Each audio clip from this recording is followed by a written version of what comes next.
In this video, I'm going to be testing a new resolution setting. It's 2880 by 1620. This is a deep learning super resolution setting in my Nvidia graphics driver level settings. So we're going to see how it affects the frame rate and how it affects the image quality. Overall, image quality seems to be okay. The reason for using this kind of resolution is it kind of acts as an anti-aliasing solution. So instead of using anti-aliasing, we can just use this and it smooths out the image, gives a better image quality in theory. And it also has the added benefit, of course, of when uploading to YouTube, you get the higher bit rate.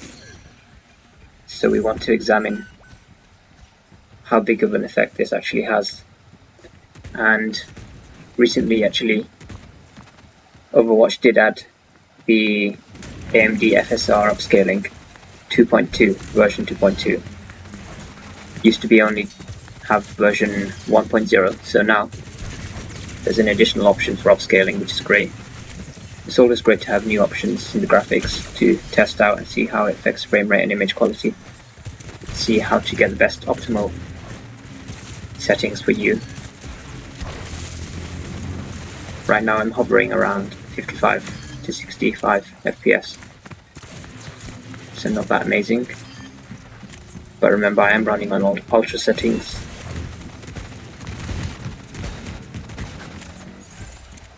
Which you can see here. It's all on ultra.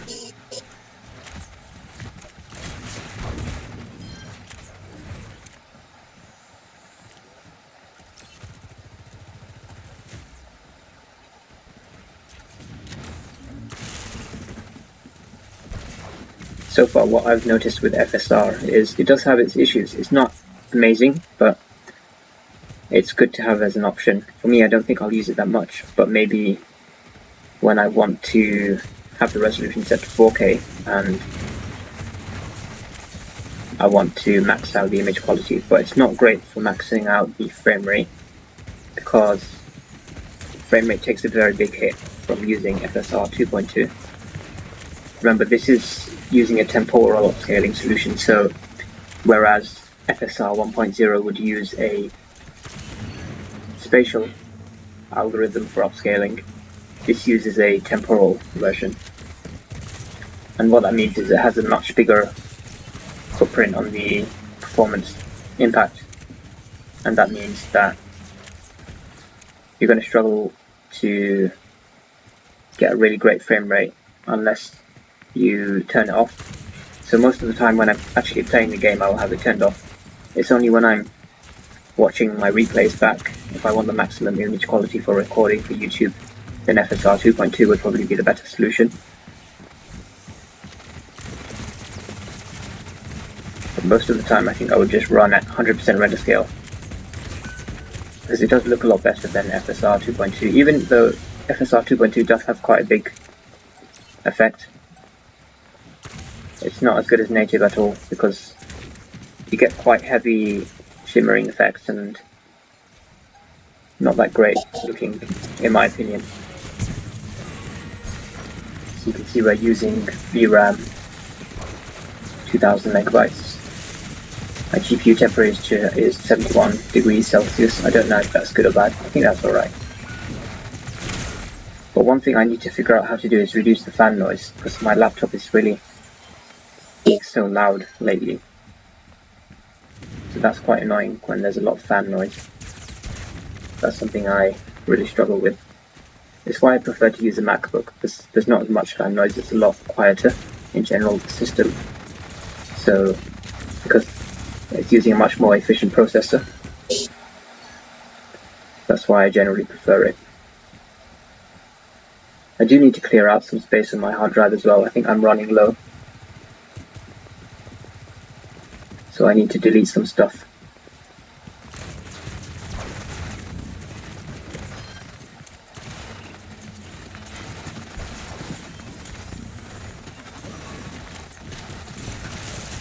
Overall, I'm trying to get the balance of sound quality correct as well.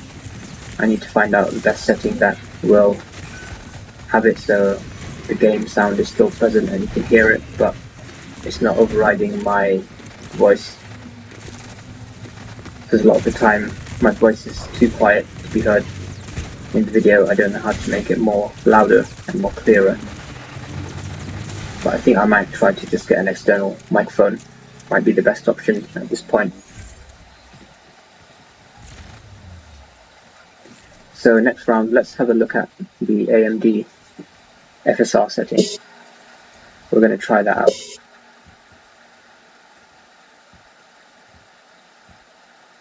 And we're going to set to 50% render scale. So just to show you what that looks like, this is how 50% render scale looks like. So you can see there's quite a lot of blur. And now we enable FSR. This got 0 image sharpening. So now it looks quite a bit better.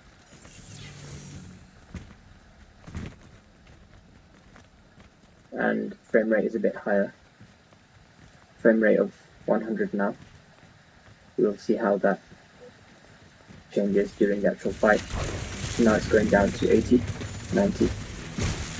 So it's a little bit of an improvement over what we had before, which was hovering around 55 to 65 from the previous round. But this isn't a completely scientific test because it's a bit hard to measure when the textures and things are already loaded in. That affects things. And the different sub-map within the map is also going to affect things.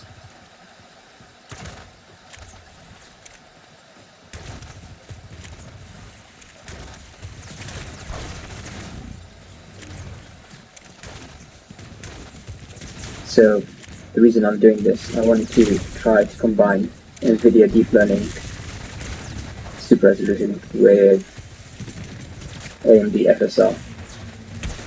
Kind of a multi-technology for upscaling. And it looks pretty good, it looks alright. But remember, I'm using a 1080p monitor, so that is one thing. But maybe if I was using a 4K monitor, I would notice it more. I would notice the loss of resolution a bit more apparent.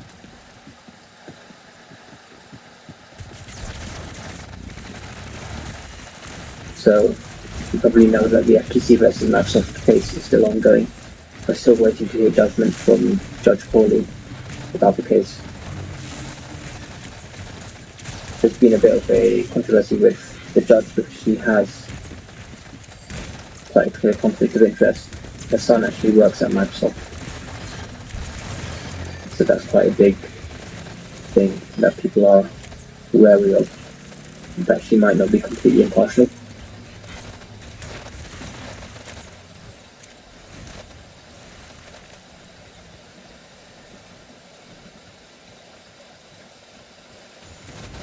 But she should deliver her verdict within the next few weeks. She was pressing the FTC quite heavily on their arguments, but that doesn't mean she's siding with Microsoft. That could just mean she wants to get a good case from the FTC first, and then if she rules in favour of them, it would be easier to maintain the judgment if she has a strong case. I don't see the issue with giving the FTC a preliminary injunction, because that allows them to make a more informed decision, gives them more time as to whether to block the merger. Also gives Microsoft more time to make changes about the deal, to divest if they need to. I think it would be great if actually Microsoft acquired Activision and then Blizzard was divested as a separate entity. I think that would be good, because then Blizzard would have full independence. They wouldn't be under the rule of Activision, and that would also mean that they could bring Activision games to, or rather Blizzard games, they could bring them to GeForce Now, And personally, I think the CEO of Blizzard should be Aaron Keller, or maybe it could be the guy who used to work at Microsoft. I forget his name now, but he's currently the head of Blizzard.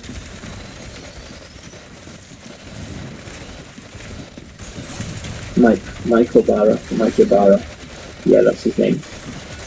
He could probably be in charge, and that would mean that they could bring a lot of good changes, like bringing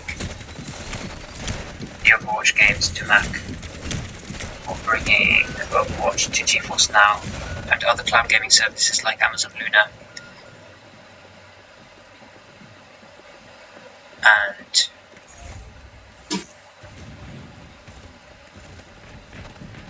PlayStation Plus Premium cloud gaming.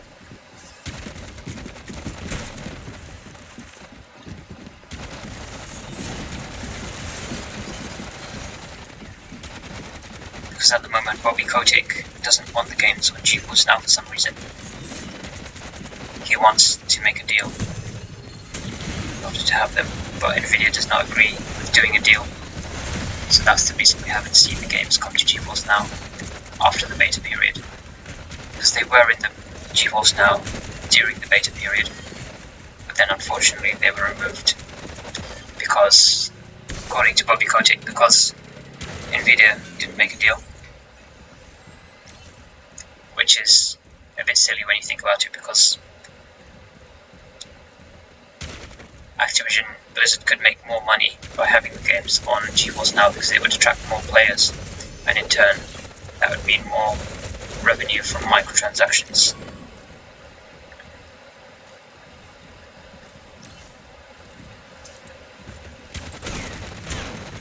So Lifeweaver got quite a big significant patch. His life grip has been reduced, the cooldown of it, from 20 to 16 seconds, which means 4 seconds less, which means all the more trolling potential for you to have a bit of fun and annoy your teammates. It's interesting, I haven't actually seen many trolling Lifeweavers. You would expect more, but so far the Lifeweavers I've had are actually pretty good, and they do rescue me from some dangerous situations. They've had some clutch moments, in my experience. When you're playing as Reinhardt and you're really deep into the enemy backline, and they pull you out at the last moment when you're just about to die. It's a really amazing feeling.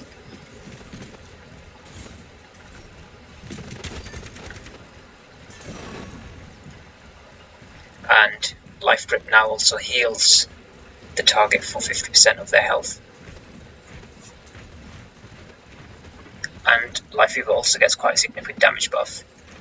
So overall, it does make him very powerful. I wonder if it would actually make him overpowered. I wouldn't be surprised if it did make him a bit overpowered.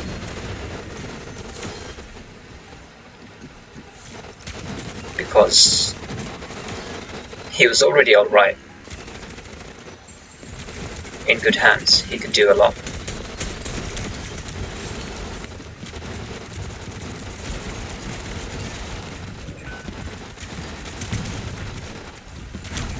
And Petal Platform has also had a change where the radius of where it activates has been reduced. So we're going to be checking out Lifeweaver in the next few sessions. Thanks for watching the video.